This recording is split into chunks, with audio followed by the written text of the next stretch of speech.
Hey everybody, welcome back to the channel. So we know that Ashe has become a big contention when it comes to whether she is a good legend or a bad legend. But today we have one of the newest SOAR members, Cloudyatnight, who is literally one of the best Ashe players I have ever seen. Check out these clips.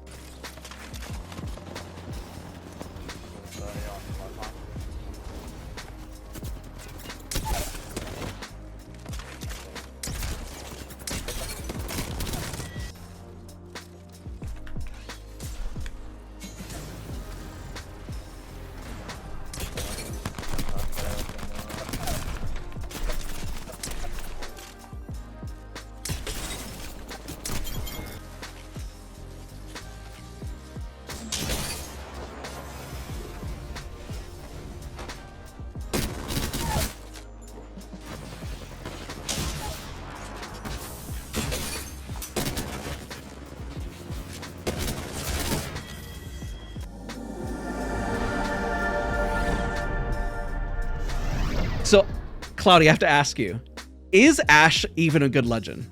Yes or no? Is Ashe a good legend? I'd say right now she's very bottom tier, as in like maybe D or F. I mean, she's not like pointless. She has things that, I don't know, make her stand out a little more, but overall, you make her look so good though. So why do you say that she's bottom tier? What are those big things of why she's not good? Even though you make her look phenomenal from the gameplay. The ultimate, it has a lot of tweaks and it just messes up all the time. So it's not very consistent. You die to that more often than not. She doesn't have like she doesn't have an ability that really like makes you want to play her. You know what I'm saying? That makes sense. So with the new perk system, there are some changes. Let's talk about the respawn changes actually real quick. Did you see those patch notes? I'm gonna put them on screen right now. What do you think of these changes? Were these healthy for the legend or not? Overall they are healthy, but they're kind of like a breadcrumb of what all the other characters got. So I'd say, yeah, it's like towards the right direction, but all of these like changes should have been like, she should have already had these. That makes sense. That does make sense. Now, if people want to play like you, because the gameplay you have is already phenomenal, what perks are you even selecting right now based on the first, let's say the first tier list, based on Murder Machine or 1 Minute to Live? Which one are you picking and why? You're going to want to go with the 1 Minute to Live here because it gives you a UAV like from COD. So everyone on your team can see where the enemy is for 60 seconds. You're going to want to go with the 1 minute. Nice. And so if I had to pick from the next tier, which one would I pick? The next tier, I'd say for a more aggressive playstyle, you're going to want to go with the twin snares. But the greedy snare is good. They just did like a hot fix on it. They kind of nerfed it a bit. It's good in like a ranked play style, but overall, you're gonna want to be using the twin snares because that's where it's at. That makes sense. Now, if you could change anything from Ashe, even though we got the 2 perks listed here, we know how to make her really shine. What would you personally, as a pro Ashe player, what would you want most changed to make Ashe better? Most changed? Definitely the ultimate. They've kind of neglected that ability like overall. I know there's a lot of complaints when I'm like chatting with my viewers or like whatever the case is, like other Ashe mains, and that's definitely what we've decided on, is just like how the ult is just so inconsistent and they never show it love. Can you give an example here, even though we're in game, of what the ult does and why it's inconsistent? I'm just actually curious now.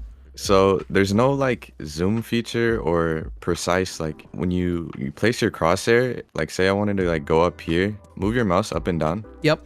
Oh, I see. Yeah. Yeah, it's very wobbly. Like it doesn't know what it wants to like. You can't be pinpoint. So if you're trying to turn a corner real quick, you could end up down here or up here, depending like on the mistake, because it's, I guess you could say right on that ledge, right? It bounces up and down by like a small margin of error.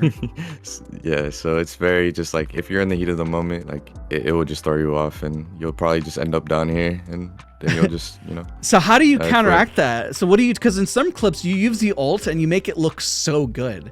So what do you do? Is it just luck or is it just because you played the legend so long? I think it's just because I played the legend so long. Like I wait until I can like fully like see where I'm going. I try not to move much after like porting or like during the port. Yeah. Just so it doesn't throw me. But let's say it's just about now that you had somebody new on Ashe, somebody who's trying to learn, what would be the other 2 tips? We kind of learned one about the ultimate now. What would be the other 2 tips that you would give to somebody who is brand new, or something to make sure you're careful about when playing Ashe? I'd say definitely using snare as something to like run away from. So if you place it on like a door or like place it at your feet, yeah, I can just run away now and heal or whatever. That makes sense. What would be your last tip to anybody playing Ashe, besides telling them not to play Ashe, probably? Yeah, last tip, saving your portal, because the cooldown is so long. I believe it's 2 or 3 minutes compared to other legends. Oh yeah, I forgot about that, how long that is. Man, they really got to give her ultimate a little more love, right? I'm surprised that based on her perks, she doesn't have anything like that when you look at it, right? Yeah, they've like completely just ignored it. I'm not sure why. That's interesting. How do you know when to use your port offensively or defensively? Offensively is when you either have one knock, you have a crack on the other team. Defensively, it'd be kind of just running away, but putting it in a spot where not all the enemies can take it. By that I mean like maybe jumping off the map and then porting. Oh, that's pretty smart. Yeah, that's pretty big. Yeah. Would you say when using the port as well, since it's one way, is there any tricks that you can give everybody in terms of using that to your advantage? Kind of like the one that you said, jumping off the edge, which is pretty smart. Yeah, or super gliding. Super gliding works too. Now, we discussed when to use the tactical defensively. Let's say you want to actually push and use the tactical offensively. What would be your best tips on how and when to use it? Yeah, just putting them in an odd position where they can't really play cover. So would it be beneficial to say to arc snare them when they're behind cover? Yeah. So if you snare behind cover, nades are also really useful in this like scenario. Now they have to decide what to do, like heal or run away. Yeah, if I were to snare you here, I can just basically walk up for free because you're gonna be distracted by the nades and stuff. So we'll see the door trick now. All right, so let's take a look. So all you're gonna do here is snare your feet, and then everything is open here. They're gonna walk through it, and I can either hit a wall bounce here over him, and then change positions, and then I can run away while he's still snared. That's good. And you know what's interesting is that I don't get snared until I open the door. So it makes them pause essentially. They have to choose what they need to do. Yeah, exactly. Puts them in a like dilemma. Well, do you have anything last comments for everyone in the video? I think this has been helpful. We've already kind of learned a lot about Ashe, but also I've seen quite a bit of your awesome gameplay. You don't have to have any. It's okay.